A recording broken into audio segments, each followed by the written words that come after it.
आने वाले एपिसोड में आप देखने वाले हैं कि कशमाला बहुत ज्यादा परेशान होती है। सरफराज, मैंने तुम्हारे पैसों का इंतजाम कर दिया है, लेकिन अब तुम्हें एक और काम करना पड़ेगा।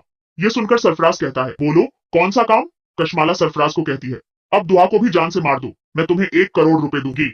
ये सुनकर सरफराज हैरान हो जाता है और सोचने लगता है। अब कशमाला के दिल में ख्याल होता है कि सरफराज दुआ को जान से मार देगा और इस तरह दुआ और सरफराज मेरे रास्ते से हट जाएंगे। लेकिन सरफराज बहुत ज्यादा समझदार इंसान है, वो जल्दी से कशमाला को हाँ नहीं कर सकता। आज वो कशमाला से कहता है, अगर तुम ये काम करो तो तुम पर कोई शक नहीं करेगा और तुम मुझे 50 लाख दे देना, मैं किसी को नहीं बताऊंगा। अब कशमाला हैरान हो जाती है क्योंकि उसके दिल में ये ख्याल होता है कि अगर दुआ बाबा साईं के पास मेरे सबूत लेकर पहुंच गई तो मेरे लिए बड़ी मुश्किल बन सकती है। कशमाला के दिल में यह ख्याल होता है कि दुआ के सबूत दिखाने से पहले ही उसे जान से मरवा दिया जाए। ये सुनकर सरफराज कहता है, ऐसा नहीं कर सकता, मैंने तुमसे वादा किया था कि मैं दुआ को घर से निकालने में तुम्हारी मदद करूंगा, लेकिन उसे नुकसान नहीं पहुंचा सकता। नसीर साहब अपने बेटे सरफराज को कहते हैं, बेटा तुमने मुझसे बहुत बड़ा झूठ बोला है। सरफराज पूछता है, बाबा साईं कौन सा झूठ?